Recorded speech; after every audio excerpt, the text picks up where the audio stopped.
A mere week before the end day, and I still haven't even started making what I promised due to technical issues. Issues being me constantly running out of space. I bought a 1 TB SSD to solve it, but another problem occurred. My laptop only has one SSD slot.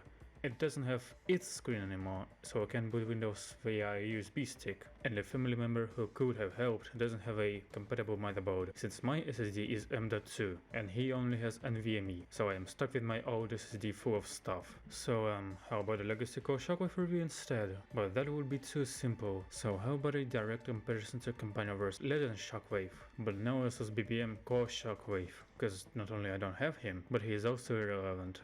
For reasons mentioned later. Also mind you, this might be my only legacy toy review, cause Hasbro doesn't import their shit to my country anymore.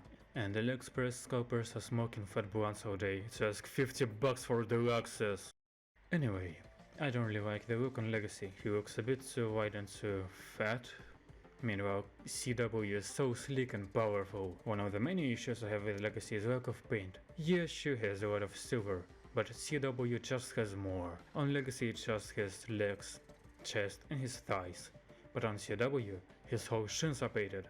Forearms, his abs get silver paint, meanwhile on Legacy it's all just purple. Cause his maidens are out of purple plastic, whereas CW also uses grey and pink clear plastic, making his appearance less boring and monotone. And you'd think using the same transformation scheme, the new one would pose better than 80-year-old Legends, but no.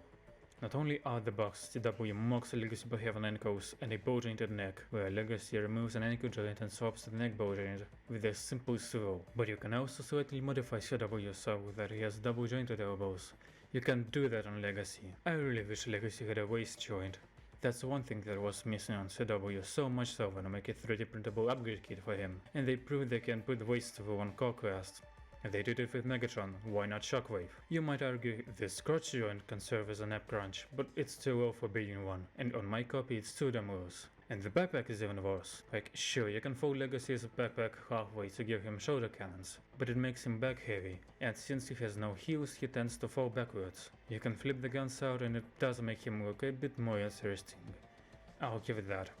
And meanwhile on CW you can do shit with it, at least it doesn't ruin the silhouette. And even the transformation is somehow worse. I don't get why on a Legacy you have to swirl the arms around, cause the abs could have been on the backside and they wouldn't have been visible from the front, but it's whatever. The backpack unfolding really isn't satisfying. On CW it's so fluid and it flows so well. And you end up with the... Just a reminder, there were 80 years between these figures, and I can't really say there was 80 years of improvement and progress. I invented a time machine so I can ask the G1 audiobook narrator what he has to say about these two toys. So there it is. The new Transformers Generations Legacy Core Class Shockwave release is an exceptional example of what one might call a slop. The sheer audacity to reuse Combiner Wars Legends class mold and fuck it up so badly is shrimply outstanding. No consistency, no balls. And what he means by consistency is look at CW, how the back part where the bottoms of his shins and his back meet, it all just flows and the lines continue one into another. And the back part, it's so unified into one shape. And yes, I did cut off the viewfinder, I just don't like it. And the Legacy one just fucks it up so badly. The front doesn't meet at all with the back, the waist being too skinny makes it even worse. I can see his shoulders, these rocket pads look pathetic. The side guns sit way too far away.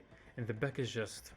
it's not even there, it doesn't exist. Bitch, if you thought CW had it bad, Legacy has it the worst. His arms just sheer out there with no attempts to hide in a way. And you were supposed to take this satellite out, which I refused to do, and make the alt mode even worse. Before getting to gun modes, I wanna point out that Legacy has a little kickstand. Doesn't do anything? I don't know.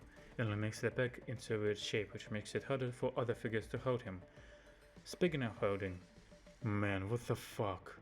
Take all the criticism I have for Legacy but double that, cause it just does not work as a gun. The arms constantly get in the way, flipping the back away is a nightmare.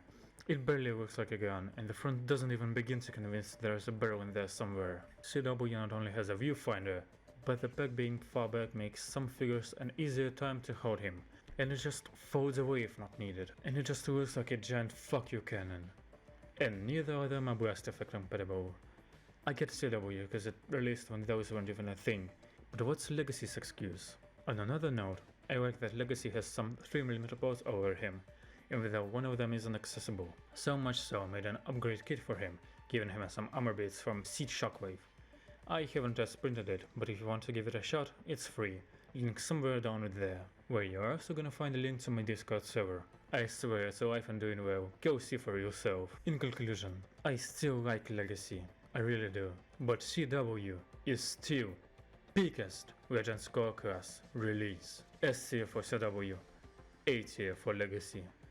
And that's all folks, and join my Discord.